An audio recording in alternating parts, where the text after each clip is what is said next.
My name is Charles Brown III, aka CB3. I'm a portfolio manager and financial educator, and I've been an investor for more than 30 years.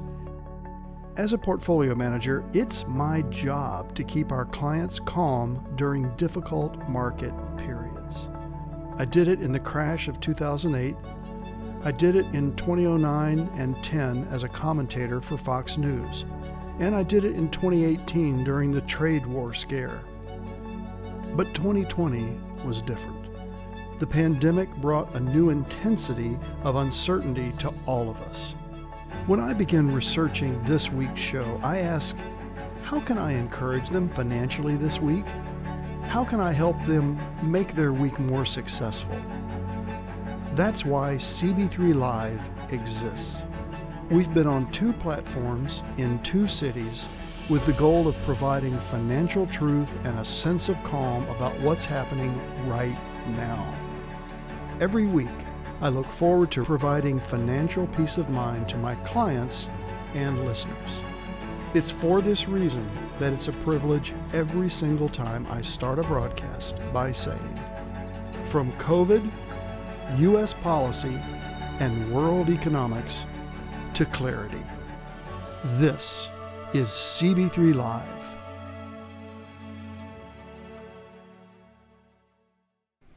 Good evening, everyone. Live from Nashville.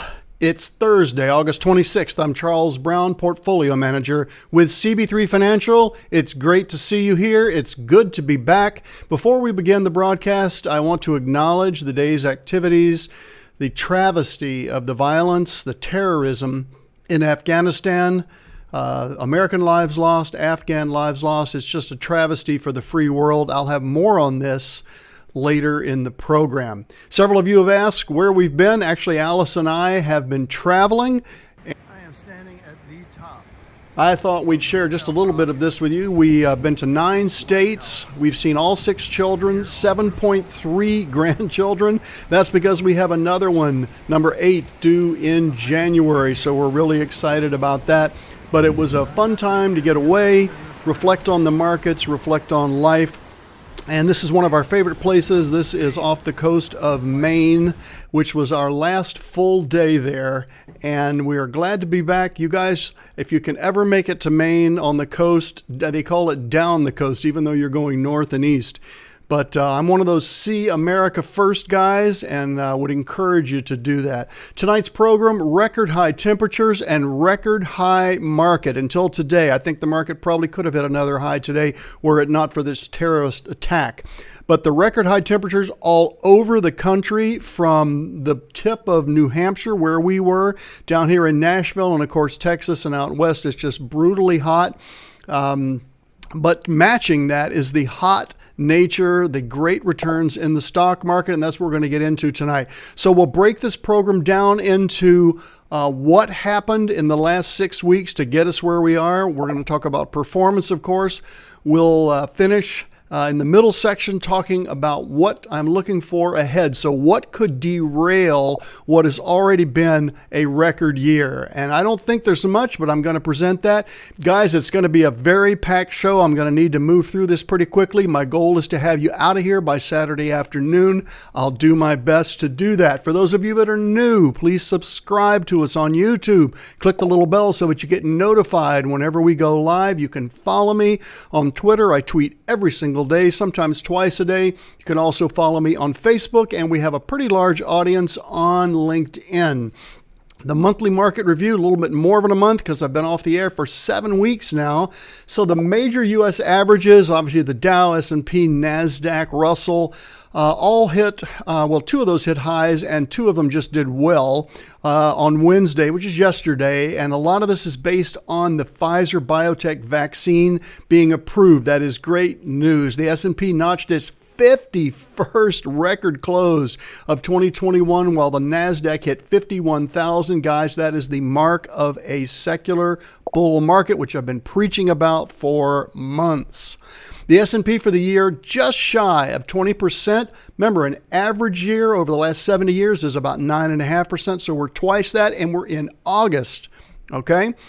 Communication services, I've highlighted that in green. Financials, technology, those are the sectors we favor. The astute eye will also notice that energy has had a fantastic year, as has real estate. However, when we're making decisions for your portfolio, and I like to think that the people watching this program are our clients and our future clients, okay? I am a professional portfolio manager. You guys probably know that. Tell your friends, watch the show. I don't really hype that very much, but we'd love to have your friends join us. That's why I had all the handles on the previous slide there.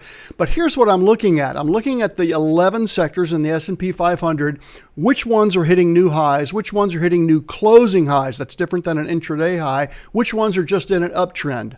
And what are the weightings? So if you see financials, we've got 2 out of 3 green checks. Infotech, technology, we've got 3 green checks, and that's 27% of the market weight.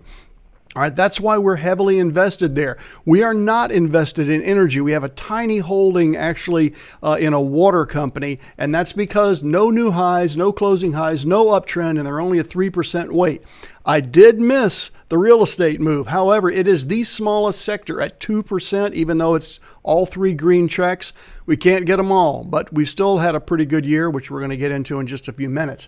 I want to bring to your attention that August is a sleeper month. I call it actually one of the most boring, uneventful months of the year. If you look at the period in which we are right now, August 18 to 28, it's historically, since 1950, down 5.5%.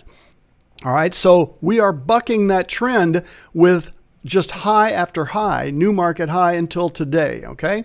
Now, if we look at how this breaks down on the first half of the quarter, the second half of the quarter, we're going to go through the whole year, and this is, again, over the last 40 years, I should say. So you got January 1 to Feb 15, Feb 16 to March 31. You don't have to try to take in all these numbers. That's why I highlighted it in yellow. This is a traditionally weak period of the year, and it hasn't been that. Why is that? Because despite everything that's happening in the news, all the corporate media that's just trying to discourage you and depress you, the market ignores it because it's been factored in. We are in a secular bull market. All right, so we are historically in a weak period, August 16 to September 30, and I am well aware that September is the worst month of the year. We'll come back next month and see what's happened. But as of right now, this is bucking the trend. Let's look at the number of months in which the S&P 500, look at the yellow caption, please, has closed higher than it opened. If you look at, for instance, April, 100% of the time over the last 30 years, if the S&P opens at a certain number, it closes higher than that. August, only 56% of the time. So you can't bet everything that a trend is going to be bucked, but that's exactly what's happening right now in August. So if the traditional or historical data holds up, this year should finish very strong. Does that mean it could be another 25 or 30% year? I would not rule that out. I would not rule that out. Anything can happen. Of course, we just had something today that nobody planned on. So what happens as far as pullbacks? A couple people said to me, when are we going to have a pullback? It's going to be really bad when we have one. This is a chart that shows you since 1970 the number of 5% pullbacks. These are not bear markets. They're not even 10% corrections. 5% is considered a pullback. We didn't have any in 16. We haven't had any this year. Now, last year we had 8. Well, that's because technically we were in a bear market for a portion of the year, as you recall, and I'll actually show you some more data on that coming forward. But we have not had a 5% correction this year. Does that mean one has to be around the corner? It does not. It does not. Do not listen to those prognosticators in the news that tell you we have to have one because you just saw the data. I can't stress enough, guys, how important it is for you to follow the data that I present here. You're going to find plenty of data on the corporate media that are going to try to discourage you to get your eyeballs on the screen so that you'll follow them and not be able to sleep at night. I'm showing you the accurate data that I research every day to invest for our clients. And this is one of them right here. I show you this every time. The number of stocks that have reported earnings for the previous quarter. Obviously, we're in the third quarter. We're talking about second quarter earnings. 87% have beaten their projected earnings. What's the normal number? Anybody know? 73%. 73%. We're at 87. That's a staggering number, guys. What are the sectors that are contributing to this? Consumer discretionary, financials, healthcare, technology. 93% of technology stocks have beaten their estimated earnings. Guys, that is just strong data. Our featured stock tonight, again, this section is talking about what the market did and what has contributed to the performance that I'm going to show you in just a few moments. Moderna, as you know, is one of the three major companies, along with Pfizer and Johnson & Johnson, that have produced vaccines which are frankly keeping America from looking like Asia or Australia or New Zealand, these other countries that are just literally shutting down over either a few cases or uncontrollable cases, like in the case of India. We added it to the portfolio at 233. It finished yesterday at 397. We got about a 70% gain in this. I think we're holding this for the long term. Since I put this in here, it looks like Moderna is going to be approved by the FDA. As you likely know, Pfizer was approved just a few days ago permanently. None of this transitional approval. Okay, and so Moderna's joining that. Johnson at some point will. They've got some other challenges. We'll cover that in a future episode. But this is one of the reasons why we have done well. Year to date, I guess this is as of yesterday, because I need time overnight to calculate market moves and those sorts of things, so I can never really give you the end of today. But the S&P up 19.7%. That's a green check because it's a new leader. Remember, the S&P's been third or fourth all year, or at least early in the year. The NASDAQ was dead last. Now it's number two. The Dow at 15.7. The Russell, which was the leader for 6 months this year, in last place. And here we are. Here is our performance. I'm going to pause just for a moment, let you guys take this in. Get a sip of water. Okay, so you have seen this chart many times. Those of you that are clients want to pay special attention to it. So this compares the Russell, our four programs in green, the year-to-date performance, the one-year performance, the three-year performance, and the five-year performance. CG, the next time we get together, actually it may be October. I don't think I'll have it in September. We'll have 10-year track record, all right? A 10-year track record on CG. CG, Capital Growth, has overtaken Strategic Growth. I like it when my two programs battle each other. And so Capital Growth now a 40% trailing one-year return. Less risk than the Russell, even though we've underperformed it, just killing the NASDAQ at 32, killing the S&P at also 32, the Dow. Real happy with the performance of the programs. Now, I will say growth and income, I was too conservative. I mean, I probably didn't believe this bull market, this secular bull market, as quickly for those of our conservative clients as I could have. But we certainly have caught up. You see in black, the number one performing program, Capital Growth, almost exceeded it at 12.7. Look up the column that's year to date. But growth and income, still the leader for the year. But over a trailing year, 3 years, 5 years, the program's very strong. Those of you that are clients, I don't hear from you much as far as any concerns, and I understand why. Those of you that are not clients, if you have an interest, you know how to reach me. I'll be happy to tell you about what our programs are doing. So let's look now towards what are the obstacles. So if all you wanted to see was our performance, you can probably just click off right now, okay? But most people want to know what I see as potential obstacles. What are my concerns as we finish the year and head into next year? And that's what the remainder of the program is going to be tonight. Let's start with inflation. I just don't know what to do about the media on this. It just so discourages me what they are shoveling out to you guys. So let's just define inflation. You guys remember when you used to get free air? If you're my age, you'd pull into the gas station, you'd pay 62 cents a gallon for gas, and they'd let you use the air for free. Well, now it's $1.75. Probably by the time I shuffle off this planet, you'll need to have a roll of quarters to get your air in your tire. But that's what inflation is, prices increasing over time. So since the November 3rd election, this isn't going to be a surprise, gas prices have surged to a 7-year high. That's because this current administration is perceived as being hostile to fossil fuels. I don't believe that's a partisan statement. I think it's just, it's certainly the crude oil commentary is not a partisan statement. It's just looking at the chart. Literally from November 3rd, there was a spike, November 4, 5, and 6. And since that time, crude oil's made it up to $72 and now back into the mid-7s, back 60s.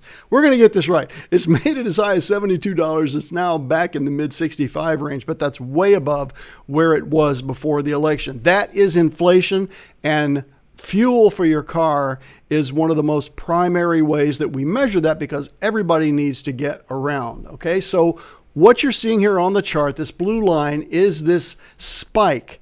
Okay, and the discussion tonight in the inflation section is this a permanent increase or is this a transitory? You know my belief on that. I'll get to that in just a few slides, but this spike is where we are. So we have to go back to about 1993 since we have seen this big a spike, but it is just that at this time. It is not persistent inflation. Let's go back now 50 years on this chart, and you can see other spikes historically. This is what happens. In fact, in 2008, you see the negative spike? That's called deflation. That's when prices go down. Did it last? No, because prices want to get back to a mean. A mean means an average.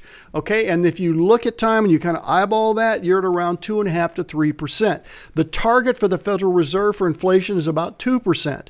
We are seeing a spike right now, 9.7. Okay, I'm not concerned about that. Why? Because I've got a 50-year history in front of me, and I can see the actual data, what happens when demand goes crazy. And why did this happen? Because we've been pent up for months, and we're finally getting out and we're spending.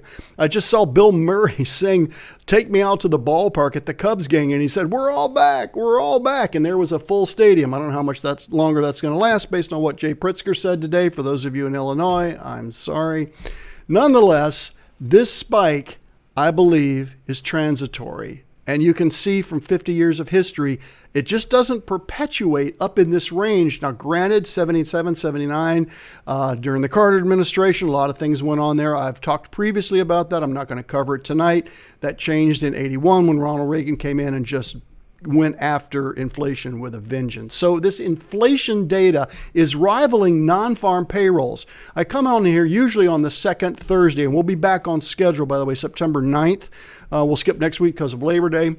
And I'll be talking about non-farm payroll, but inflation data has moved right there on an even keel with non-farm payrolls because there's so much debate. There it is, transitory versus persistent. My take, inflation is certainly not on an unstoppable increase. That means it's not tumultuous. It's not just going to roll like a rolling stone over the economy. It's in a period of a spike. I've shown you the data. They're not going to show you that data. If you're watching news programs and every once in a while I have a client say, "Well, I saw this on TV, I saw this, and they said that this inflation problem is going to be as bad as the 80s. Where's the data? Where's the data? It's not there. I'm showing you the data. It's right here. So what's one of the reasons? Well, first of all, the most important sector of GDP, or the quadrant, I guess you'll call it, of GDP is the consumer. We only have three drivers of GDP in America. We have the consumer, we have government spending, we have corporate spending. So consumer spending at 67%, 2/3, that's a pretty big deal. What's the number one item? Housing. And in the last section tonight will be a really juicy section on housing. But number two is automobiles. Why do we have this huge spike in cars and trucks? And is this permanent? No, it's not permanent. You can't get new cars because of the chip shortage, and the chip shortage is a whole nother topic. All right. So if you can't buy new cars, I have a person who watches this show that's had a truck on order. His lease ran out. He's got a lease. They keep saying, "We're just going to have to keep rolling your lease because we can't get you a truck." Okay, so what are people doing? They're turning to the used car market, and that's why you see this 41%. There's nothing in history that compares with what we're seeing right now. This is transitory, okay? And it's also not happening in services. These are goods that this is happening in. So look at the finished products, look at the final demand. The demand can't even keep up with the shortage in finished products, okay? This is what happens when you have massive demand that ripples through an economy because of people being pent up for a year or more, and they want the stuff that they didn't get during that time. We are consumers here in America, like it or not. Look at the red arrow, please. Core inflation is being driven almost entirely by goods. It's not being driven by services. Eyeballs on me, okay? I cannot emphasize this enough, folks. Stop listening to what you're hearing in the news, that this inflation is going to be like the 1980s, that it's going to ruin the stock market, that it's going to ruin this country, and we're just going to be in desperate straits. They're lying to you. They're trying to get your time on the screen watching their programs. I'm showing you the data. There is no indication at this time that we have persistent inflation. We have transitory inflation, which the market can easily absorb, and that is why we are in August, one of the worst months of the year, performance-wise. Not as bad as September, I get that. And we're at market highs. Because the smart money on Wall Street knows this, and now you know this because you're watching the program. So if you're concerned, okay, well, we still got some inflation, Charlie, and many of you on this program are my age and getting a Social Security check, and I'm one of them, okay? We're going to get a 5.9 increase. That's an estimate. It's not written in stone until January in our Social Security check to keep up with that. Do you think that's going to stay? Well, if everyone got a 5.9 increase for the next 10 years, it would bankrupt the bankrupt the country. The country's already bankrupt. That's another story. All right. But look at the chart. You see that Social Security, the COLA, that's cost of living adjustment. That's an acronym. It will pop up from time to time and then immediately go down. Notice in 2010, there was no COLA at all. That's why there's a blank on the chart. Also in 2016, because there was no inflation. We are in a transitory time on inflation. So that's the final line on this. Inflation is not going to stop this stock market. Is COVID? Well, that's another matter. Pardon my sardonic, word of the day, sardonic humor here. If you're 19 months old and watching tonight's show for the first time, your entire lifetime has been lived during the COVID-19 pandemic. That means that your favorite toy might just be a thermometer. Yeah, I know, guys. I'm sorry for those of you 19-month-olds that have been born during this time. It's just crazy. 52% of America is vaccinated. I'm one of them. Look at the number of new cases yesterday. 95% plus are those that are unvaccinated, which you can see from the 51.7. Do the math. It's a whole chunk of America that's not vaccinated. Only 1,456 deaths. If you're one of them or your loved one is one of them, I understand. This program is a financial commentary. I can't place a value on the social impact of this disease, but I'm just looking at this and saying the market has discounted the future effect of this unless something else happens. But because it affects consumer sentiment, I have to cover it. It could be a derailer. So we're seeing the 2-week trend. You remember what I called the high in COVID cases back in mid-January. I'm sticking to that high. You can see the moving average moving back up here. It will turn over and down before it hits those January highs. I'm positive of that. And yes, 117% jump in new deaths. But again, the sheer number of them is so much lower than it was back in January and certainly last year. Okay. So hospitalizations continue to soar. Why? Again, I just said because people are not getting vaccinated for a variety of reasons. Interestingly enough, those on the far right, many are saying, they don't trust the government. They don't trust these. There may be something put into the vaccine that's going to, control your brain after 2 months. And then the African American population does not trust the government. And they're not getting vaccinated either. Many of those African Americans are liberal voters. So the two extremes, the far right and the far left, are not getting vaccinated. You can see the share of the population in the lower side of the graph that's not really growing. And it's a concern because the hospitalization rates are rising. Pfizer's CEO predicts that there will be another variant at some point. We got Delta D right now. I don't know if there's going to be Echo or Foxtrot or Golf or what they're going to call it. But he said Tuesday, and I want to read this, that every time that the variant appears in the world, our scientists are getting their hands around it. They're searching to see if this variant can escape our protection. What that means, of course, is that can the variant get around what we're putting in our updated additional doses of our vaccine? But it's likely one day that one of them will emerge. This is a very vicious virus. But we're going to be living with this, folks. I missed the call on this. I thought we'd be down to 0 cases or close to it. I think it's going to just be with us, pretty much just like AIDS is still with us, HIV is still with us, and they're going to roll it into a cocktail, and it's just going to be part of the fabric of American society. Again, I can't make a social commentary, and I'm not trying to imply that, but from a financial sense, the stock market has discounted the long-term effects of this virus. Where you're seeing the most concern, and this hits us in a personal way in our household because Alice's parents are in long-term care, but the nursing facilities, you just can't find enough people because of the risk to their health. There's starting to be a requirement, you're going to see in the next slide here, that you get vaccinated. And people just don't want to do it. So they're just leaving the industry and going somewhere else. Delta Airlines basically saying, is it going to cost you $200 a month out of your paycheck if you're taking our medical benefit? Because if we have to support you because you get COVID, we're not going to take that risk. So you're going to pay that, Mr. or Mrs. Employee. They're going to add that charge, basically, again, deduct it from your payroll. In addition to that, there are requirements from more and more businesses that are specifically saying, what are the number of job postings, okay, on Indeed, which is a pretty big job posting network. 250 or so, if you look at the chart, versus like 1,100 that say you have to have a vaccination, but it's specifically about COVID. This graph is only going to continue to go higher because the people, it is a free country. We don't want to be told we have to do something. But by the same token, as I define freedom, freedom is the ability for me to do something without interfering with the rights that you have to do something free. And if you're an employer and you don't want to have a huge hit on your bottom line, and again, I've just got to focus on the financial aspect, folks, not on the social implications.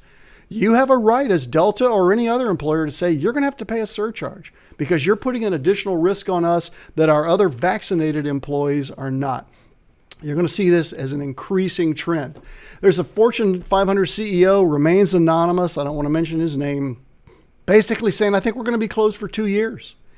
There's this concern that people don't want to come back to work. If you look in the third paragraph, they're coming up with new routines. We're swapping commuting. We're using exercising. There are members of my family that are regular exercisers, and they're able to get to the gym more often. They have a Peloton in their home because they're not commuting, and people don't want to give that up. And it's just going to take an enormous change in society for the whole population to say, yeah, let's go back to work. And in fact, this survey, I just found this interesting. This is from breeze.com, meetbreeze.com.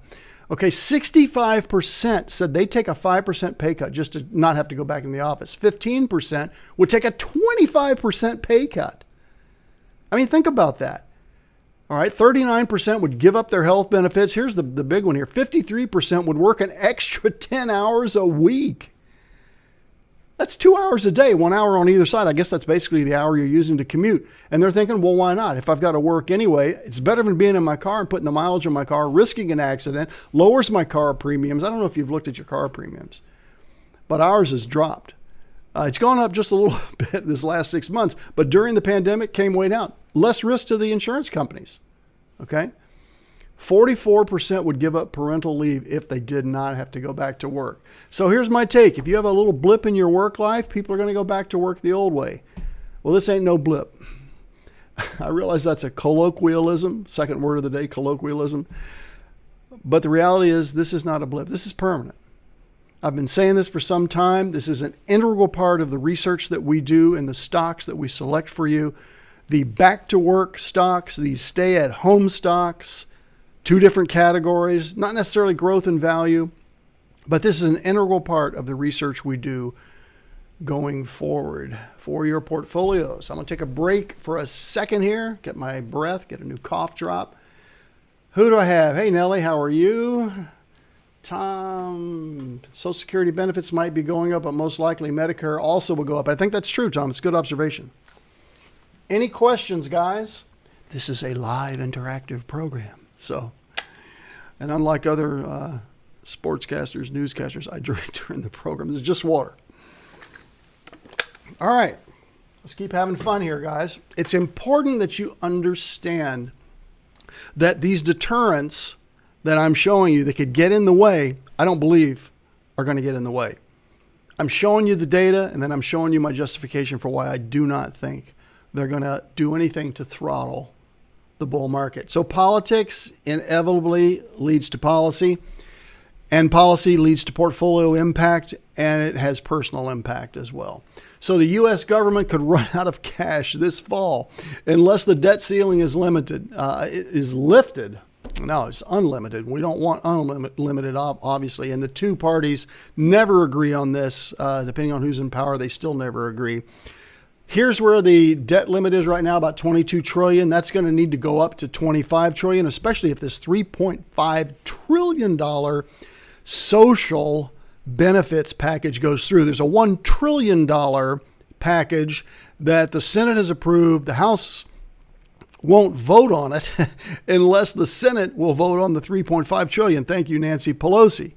But I don't think that's going to happen. We'll see. But if that doesn't get increased, then the government could shut down. It's never shut down. We've never defaulted on our debt. It won't happen. Certainly with the instability in the other areas of the world right now, the border in America, Afghanistan, the politicians are not going to take a chance on yet more collateral damage heading into the 2022 election. Don't think for a second it's about you, folks. It's about them. And they're already looking ahead to 2022.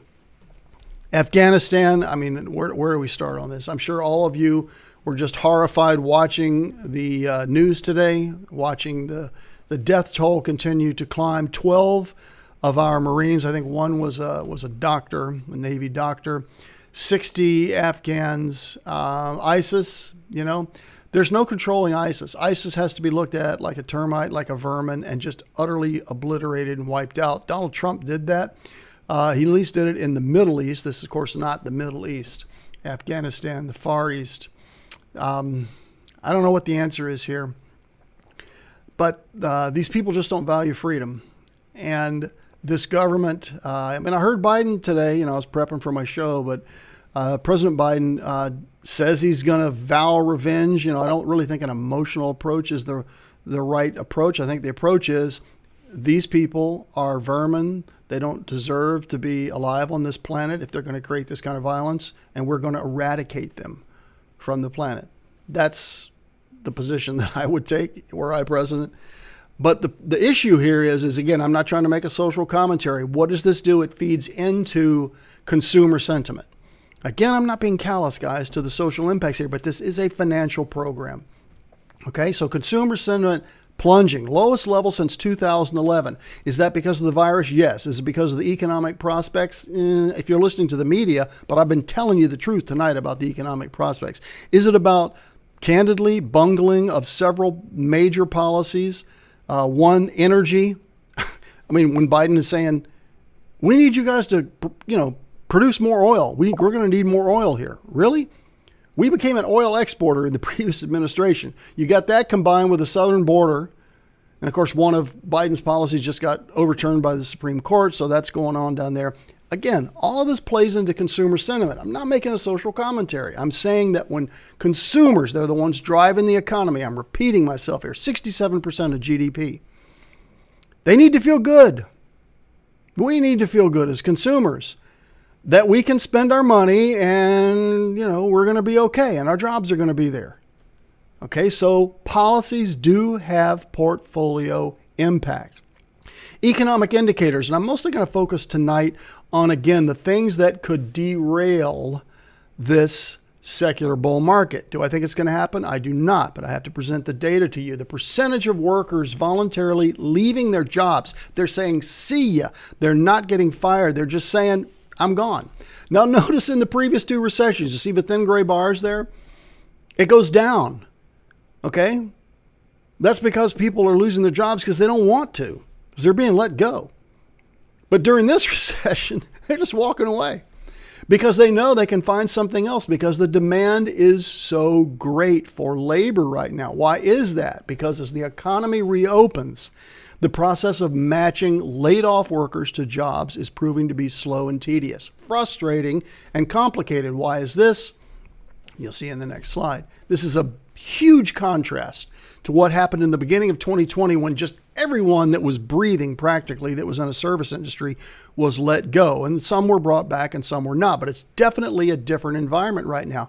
What we have is a mismatch in the labor market, which is upending this usual relationship. Remember that I just showed you? I'm going to go back to that chart.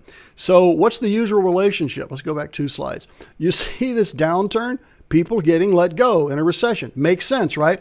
A ton of people getting let go during the 2008, 2009 recession. Here's another recession. Immediately let go and then boom, okay? A total flip. That's never happened in the 30 plus years that I've been doing this. Normally, as unemployment rises, job openings fall. Job openings fall, not increase. But what's unusual now is that both unemployment and job openings are so elevated, and they have been for months. Why is that? It's because people are moving, okay? I'll get this slide to move here. Openings are at record highs. Here's my take. Millions of Americans say they can't find a job. Millions of employers say they can't find workers. And that's true. I believe them. But the reason, or a reason for this mismatch, is that people are leaving cities and industries where the businesses need them most. They're just saying, see ya. I don't want to do this anymore. Healthcare workers. You remember the chart that I showed you with the huge gap between the demand and the supply down here? It's because they're leaving. They're saying, you're not paying me enough. We can't afford to pay you anymore because we're limited by Medicare. Well, see ya. All right. Now, this is a great story. People who are working from home and have a secret, they have 2 full-time jobs. So and I read this article, I don't share the whole thing with you, but I mean, is this a problem? Yeah, because this unfortunately is a mindset in America right now. I don't have to be good. I don't believe this, but I'm just telling you what the article said. I don't have to be great at my job. I just have to be acceptable. And since I'm a rock star worker, I can be acceptable at 2 full-time jobs. And all of a sudden, instead of making 80 grand a year, I'm making 170 a year because I'm holding 2 jobs and I'm zooming on separate channels. It's kind of like the Uber driver and the Lyft driver with 2 phones. Okay. Is this a pervasive thing? I don't know. We'll see. But the problem that I have with this is that they're doing it because they know that they can get away with mediocrity. And that is not what makes America great. I'm all about people being entrepreneurs and being clever, not about being deceptive and not about being mediocre. That does not help America. So one of the concerns I have is public debt. So this is public debt. This is not private debt. Now, this is not going to shock you. See the spike on the end there? That's all these programs that we're having that have come in, some of them during the Trump administration, where the presidents are signing these executive orders and Congress, of course, they have to appropriate the money, is just saying, we're just going to shove all this money at people because they're off work. We need to extend their unemployment benefits. I've railed on that many, many times on this program. These unemployment benefits have gone on too long and paid out too much and kept people at home. And that's part of the reason we haven't gotten it back to work. But what does it do? It drives up the public debt. Is that an issue? Could it derail? It could. You would think that would be affecting household net worth. It is not. Look at the chart here. Look at the little red circle that I have. So all the way back to 1952, household net worth is at a 70. That's 70 year high. Part of it's because people are getting these benefits and investing it. Part of it's because they're staying home and not spending, although as we know that spending is coming back now, which is what's driving the transitory inflation. Okay, this is a good sign. It's really, really difficult to go into a recession, which of course would drag the market down when household net worth in America is rising to 70-year highs. They're not going to tell you this on CNBC. Remember that chart. How do recessions happen? Let's look at the shortest 2 in green on the chart. February 2020. Sound familiar, right? That's when the pandemic started. The shortest recession in history. They joke about small towns and say, if you're driving through and you blink, you'll miss it. Well, if you blink on the chart and you're looking at monthly charts, daily you'll see it. But a monthly chart, you might not see it. January 1980. Why is that important? Short recession. What happened in 1980? That was the beginning of the previous secular bull market. Thank you, Ronald Reagan. Sorry I had to put that pledge in there, but it's just the truth, okay? So what are our longest ones? August 1929, it took 42 months to get back on track. You might not have known that the longest recession in history actually happened after Abraham Lincoln's death. Andrew Johnson was sworn into office and finally was replaced by Ulysses S. Grant. But the point being, we are in a time of a secular bull market. The ability for a recession to thwart that, guys, it will take a mountain of data to overcome, and a negative data to overcome the data that I'm showing you here if it's on the positive side. So the Fed's in the news because they were going to go to Jackson Hole and have a wonderful summit until Jay Powell said, maybe not. We're just all going to gather around our monitors and zoom in and look at the mountains. Everybody's got a green screen with the mountains in the background. A bunch of chicken bleeps in my opinion, but that's just me. Powell says the Fed is a ways off from altering policy, expects inflation to moderate. I do agree with the chairman that this is transitory. I expect it to moderate. You can see when he gave his talk that CPI, which is the Consumer Price Index, did begin to pull back in the days in July. I don't go into much detail on the members of the Fed, but for those of you, this is an education moment, okay? So the Federal Reserve, headed by Jay Powell, there are 12 districts, okay? And the districts have governors, and they each have votes. Some of them vote now, some of them vote in the future. And they generally, this red and blue, don't be confused with Republican and Democrat, although you could construe it, there is some of that involved. But that's actually referring to hawkish and dovish. So hawk is like what hawks do, they attack, okay? They want controls on inflation. They do not want inflation out of hand. And doves are kind of like Woodstock and just let everything be kumbaya. And so you can see the various Fed governors here. And the doves right now are winning out, although the hawks are coming more into play. Now, Jay Powell, in my opinion, unlike Janet Yellen, has pretty firm control on the Fed. I don't see the Fed raising rates anytime soon. I follow this chart. I use this to make decisions on what I'm expecting for future interest rate moves, which affects inflation, which affects which sectors in the economy in which I buy stocks for your portfolios. That's why I wanted you to know about this. So the Fed's tools to combat higher inflation work by cooling demand. How do they cool demand? Meaning stop people from spending money. They raise interest rates because if people are buying on credit, which, they do, it's going to cost them more. If they're going to buy a home, it costs them more. If they're going to do anything, if a business, wants to borrow money to buy, build more factories and make widgets, it costs them more money. Okay. The problem is that this tool is useless when there's restricted supply. We don't have exceedingly high demand. We have restricted supply. We're not making enough widgets because we can't get the people to make them. Or in the case of building, because lumber was so ridiculously high that it literally has slowed down the housing industry, which I'll get to in the last segment here. But the best hope for the Fed and for consumers, frankly, is that higher prices do what they've done over time, and that's to bring more supply. So we want to see more widgets being made, and then consumers continue to spend. Frankly, that helps our exports, and that keeps the market strong. It keeps the economy strong, which keeps the market strong. Okay?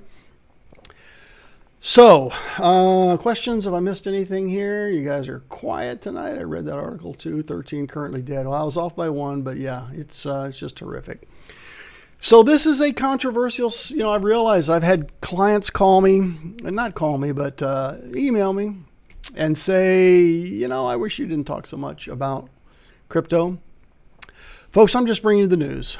I'm bringing you the reality that this is an emerging asset class, and I'm showing you every single time I present this on the screen why I cannot ignore it. Here's the first one. Small traders piling back into cryptocurrencies. You're seeing kiosks now. I'm not saying this is right. I'm not placing a value judgment on anything I'm going to show you in this segment. I'm just saying here's what's happening. Billions and billions of dollars are trading it. Why? Because you can trade very small amounts of money. Really tough to be a stock investor. If you want to buy in, Amazon, you're in $3,000 range for one share. When we can buy and trade fractional shares easily, that's a different story. But right now we can't. So crypto, very attractive to small traders. Bitcoin fans actually had a political force in this tax provision in the infrastructure bill. They did not end up winning it, but they got heard. Okay. And it's basically the different factions within the crypto industries united on a position where they took to Congress and said, we do not want taxes placed on the mining, et cetera. Complicated story. But the point of this is that these smaller factions are now uniting to become a political force in Washington. That's another way of saying they're going to have their own lobby pretty soon. Walmart posted something on LinkedIn, and I've seen this in more than one source, okay? I'm quoting it from the Wall Street Journal, but I saw it in more than one place. They are looking for a headquarters level job, that means in Arkansas, to develop a digital currency strategy for Walmart.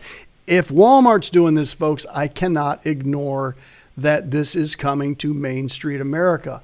Interactive Brokers announced that they will be trading crypto on their platform by the end of the summer. I called them just an hour or so before the program, and they told me September 7 is the launch date. It's been in beta test all summer, and we'll see. Interactive Brokers is the clearing firm, as you guys know watching the show, that we use. We like them a lot. They tend to do things right. They're very, very well capitalized. They've been around 46 years right now. And we're excited to see what they have. Whether or not you want to trade cryptos, it is becoming more mainstream. So this is the crazy one. El Salvador is going to accept Bitcoin in addition to the US dollar. So this is the craziest thing that I've ever heard. I am not in favor of this, but it is an indication of one more case of why cryptocurrencies are going mainstream. Now, this isn't all cryptocurrencies, this is just Bitcoin. I want to show you this chart. Look at the volatility on Bitcoin, say, versus the euro and the pound and the yen and the Mexican peso. It's not even close. So I don't think you're going to see any first world country or even second world, and El Salvador is definitely third world country, accepting cryptocurrencies in addition to their own native currency anytime soon. But I have to acknowledge that they must see a reason for it. So my take on this, could the cryptocurrency market at $2 trillion, that's where it is right now, ultimately approach that of goals at $11 trillion? Well, that would put Bitcoin right around $250,000 to $300,000 a coin. Yes, I do see that. In fact, I think it could happen in 5 years. It could happen in less. I know people in our industry, people in my circle that trade crypto all the time, that think we're at 250 to 300 next year. I think that's not going to be the case. Not with the volatility that we see right now, but it's an asset class that has to be recognized. That does not mean you need to invest in it, but I have to report it to you because it is something that is affecting the world right now. The housing market. Oh man, where do we go with this? The U.S. median home price hit a new high in June. And hit another one in July. I just couldn't see the headline on that. This is actually taken in San Francisco, which also hit new highs. It's not just in the South. In San Francisco. Now, of course, what they're not showing you off camera is there's like 740 people out in the streets and maybe 6,746 syringes out on the street there as well. But I digress, okay? San Francisco. All right. Existing home prices. I have the green circled here because I think my rock star realtor, Susan Thetford, is watching tonight. This is when we bought our house in Nashville. Thank you, Susan, for that timing. And it's just been off to the races. Existing home prices, 113th. Look at the top, folks. 113th month, year over year gains. Just astounding. Now, you're wondering, well, so is that like just the super wealthy homes? No, it's actually not. The number one growth area are homes 500 to 750. So the homes 750 to $1 million or over $1 million are not even growing as quickly as some of the other price ranges. But all price ranges except the very inexpensive ones, 100 to 250, are appreciating. So you would think that this is going to drive up mortgage applications in America, and that's definitely happening. 760, this is the credit score for people applying for mortgages. And it just is, it's astounding. There's been nothing like this going back to 2003. All right, so at new highs there. So you would think if that's the case, then mortgage rates must be at all-time lows. Well, they're close to it. This is data provided by Fred. Those of you that have watched me for some time know that Fred's last name is not Flintstone. Fred is an acronym for Federal Reserve Economic Data, and we are tracking this to see where we are. We're about a 2.5 right now. 2 3/4 right now. The low was 2 5/8 on a 30-year. If you got a 2.5 or 2 3/8, let me know, okay? But I think that is the low. You would think now, with this many people involved in just frantically stepping over each other or running over each other to buy homes, that we would be seeing delinquencies. I don't see it. In fact, we are lows back to 19-year lows at 5.5%. Well, if that's not the case, then we must be seeing, foreclosures, right? We're not seeing that either. Here's a low that's off the charts. We're at 0.5% foreclosures. And this has to do with the increase in net worth per household that I mentioned to you earlier. Frankly, the American consumer, I know this is stunning, is getting smarter. And I'm glad to see it. I really am glad to see it. We're becoming a more fiscally responsible nation, at least in regards to homeowners. If you're not a homeowner, I can't make that assessment. But based on these charts that I'm saying, what does this tell me? It tells me that the housing market is solid. Housing market is the most important discretionary item. Why? Because it's the most expensive. And consumers are 2/3 of GDP in this country. So why is everybody buying homes? How are they finding all this extra money to do it? Why aren't they just renting for a while? That's the chart that shows you right there. Look at the cost of renting that has spiked, absolutely spiked off the chart. I can't even go back to 2010. I looked for earlier data and I couldn't find it. We actually had some recessionary deflationary data on renting in 2009 and 10. Of course, that would be because of the previous recession. Did not happen during this recession. The high cost of renting is keeping people from saying, you know what, I'm not going to rent. I'm going to go out and buy, and I'm just going to jump in and hope it doesn't drop from here. So we have one of our longtime viewers, and she is represented on this chart, okay? Billings, Montana. She just bought a home. She's leaving Glendive, Montana, moving to Billings, the #1 market in America. Notice these emerging housing markets, Billings, Coeur d'Alene, you probably never even heard a lot of these places. Many of them, though, are in states that are fiscally conservative, and that's where people are moving. They're leaving the big population centers and moving to places like this. Guys, that's it. I think I got you out of here, or will get you out of here before Saturday. So I'm going to pause for just a moment here and get another sip of water. I'll walk through some slides. I know we're on about a 30-second delay. If you have questions, ask me, please, in the chat now. Don't be so quiet. I've been gone for 6.5 weeks. Come on, you must have some questions. All right. Will you add crypto to your programs? That's a future announcement. I'm not ready to make it tonight. I have to check on several things, but it's possible. Nellie, thanks for asking. Okay, while I'm waiting for you guys, the next show will be Thursday, September 9th. That's 2 weeks from tonight, the usual 7 o'clock time slot. If you have not noticed, I am doing updates every once in a while. I thought I was going to do more while I was traveling, but candidly, the markets just kind of got quiet until this whole Afghanistan thing kicked in, and we were just continuing to hit new highs. But there are updates there. Check those. Again, if you click the bell when you subscribe to us on YouTube, you will be able to get those updates on a regular basis. I have started this series, Retirement Realities. I've done 5 of them. I've got another 10 that I could do, but do you guys want to watch them? I'm not seeing that many people watching them. Maybe it wasn't interesting to you. Let me know if you would, and I'll continue more of them. All right.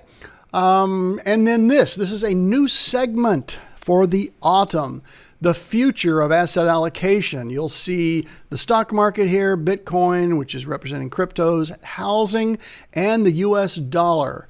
I have never disclosed my exact asset allocation because I don't want to prejudice people who early in my career would have just mirrored everything that I did. I have a different risk profile than actually any of my clients. And that's okay. That's the way it should be.